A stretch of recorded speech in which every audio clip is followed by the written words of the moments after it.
Welcome back. Ginny Sharbarth is with us. Ginny Sharbarth is a loving mother whose daughter was murdered, and she knew that there was work to be done and that her daughter would want her to do that work to support other families and children who have lost someone to domestic violence. Tell us about your daughter, Kathy. I'd love to tell you about Kathy. Kathy is my firstborn.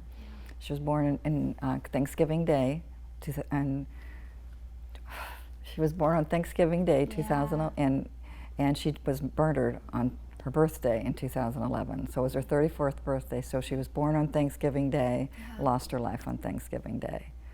And Kathy was an amazing daughter. She was very thoughtful, always leaving little notes around the house for us, and very, very loving. And she was a great big sister to Michael and Melissa, my other kids. And she had a beautiful daughter, Madison. She had her own business. She had a furniture import business. And life was good. She was happy. But as period of time went on, she knew she was in a very bad situation. He was getting volatile and violent, and she said, it's time for me to leave. And so she made an exit plan. She did everything right, and she left. And she and Madison went and lived off Korea Way in Carlsbad. And because of her business, during the day, she wasn't working as much as she was in the evening because of the time difference. So she donated her time to school to be the Spanish teacher, volunteer Spanish teacher. She did field trips, and she was always there at school trying to help in some way. She was the homeroom mother and did all of those things. And it was really beautiful. She was training to be in the Carlsbad half marathon. She was just living life, and she was so happy to be away from that situation. And then, you know, when everything went bad, she decided to leave, and that's when he started, you know, stalking her and calling her incessantly, and so it was pretty much 10 months that they'd been apart. Okay. And in those 10 months, sometimes he'd drift away and wouldn't hear him so much, but he was always in the background somehow. And so she just kept living her life and being just aware. And there was at one point that he tried to come into the house and cause some trouble with somebody she had met. And so she got a restraining order, and 7 days later she was murdered. That's what started kind of all of our work, because I felt very strongly about how could this happen. She had a restraining order. She came to the field when Madison was playing, and she was waving this paper saying, "Today I am empowered." Wow. And 7 days later she was murdered. That did not empower her at all. It gave her a false sense of security that I have a restraining order. But it would turn out to be a piece of paper. So 6 years ago, you started Kathy's Legacy Foundation. I want folks to know about that foundation. I want them to know about your Silver Lining program.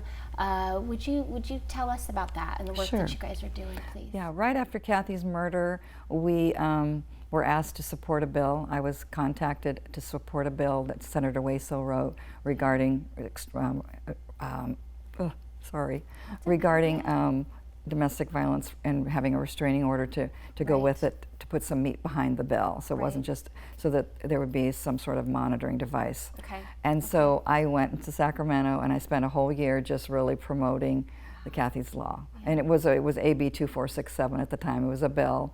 And I spent that year doing that. It passed, and they named it Kathy's Law. And so after that, I clearly heard Kathy's voice saying, "You've got a voice, Mom, use it." So I was teaching first grade at the time, where Madison was going to school actually, and I saw the year out, and then I retired from teaching, and I took off the teacher's hat and became an executive director for Kathy's Legacy. My son and I are the co-founders of it, Michael and I, and it just became our passion to help other children, because we knew Madison, and we knew what we had to do for Madison, and basically it was everything that you do for your children. Absolutely. And I'm wondering, where are all the Madisons? Where are all these kids because when people see it on the news, it's on the news and then it's gone. And you never wonder about those kids. Kathy, just because of Thanksgiving, she was blonde and blue eyes and kind of the girl next door, it really hit the news for a week. It was out there constantly. It was tough. And so, and because of Kathy's Law, her picture was always up there. Right. So it became very like, where are these kids? We really wanted to know. So we partnered with with Rady's Children's Hospital. Yeah. And I said, let's find these kids, let's help these kids. And oh yeah, well, find out they weren't tracked. Wow. So no one ever checked up on Madison. Nobody said, is she getting the therapy she needs? Is she okay? Is there any? Once Ryan and I my husband and I took her and got guardianship her, like, bye-bye.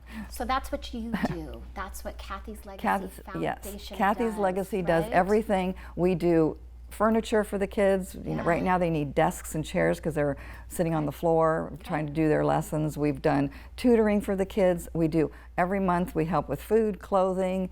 We've done braces. We've done laptops. Yeah. We've, you know, you name it, whatever you need for your kids, these kids need it. They're being raised by grandparents or aunts and uncles that just have their aunts and uncles have their own kids, and then now they've got more. Yeah. And then we have a family of 80-year-olds with 3 little girls.